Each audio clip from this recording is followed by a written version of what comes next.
ഒന്നും പറയാനില്ല, അടിപൊളി, നല്ല ടേസ്റ്റ് ഉണ്ട്.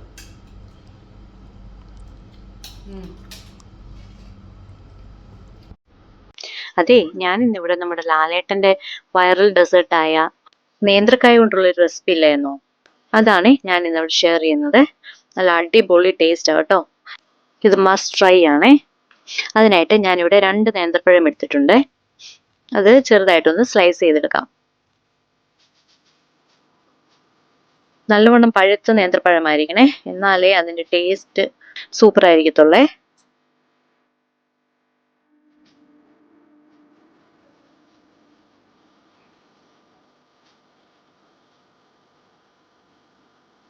ഇപ്പൊ കായെല്ലാം ഞാൻ അരിഞ്ഞു വെച്ചിട്ടുണ്ട്. ഇനി നമുക്ക് ചൂട് കട്ടിയുള്ള ഒരു പാൻ എടുത്ത് അതിലേക്ക് കുറച്ച് നെയ്യ് ഒഴിച്ചു കൊടുക്കാം.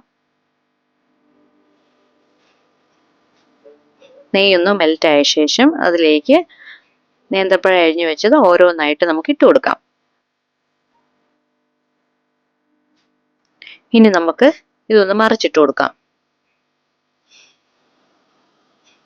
ഇപ്പൊ 2 വശവും നല്ല കുക്കായി വന്നിട്ടുണ്ട്. ഇനി അതിലേക്ക് 1.5 ടേബിൾ സ്പൂൺ ശർക്കരയോ അല്ലെങ്കിൽ ബ്രൗൺ ഷുഗറോ ഇട്ട് കൊടുക്കാം. ഇനി നമുക്കതൊന്ന് നന്നായിട്ട് മിക്സ് ചെയ്തെടുക്കാം.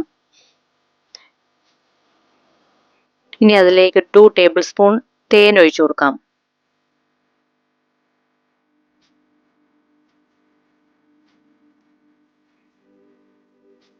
ഇനി അതിലേക്ക് ഒരു 2 ടേബിൾ സ്പൂണോളം തേങ്ങ ഇട്ട് കൊടുക്കുന്നുണ്ട്.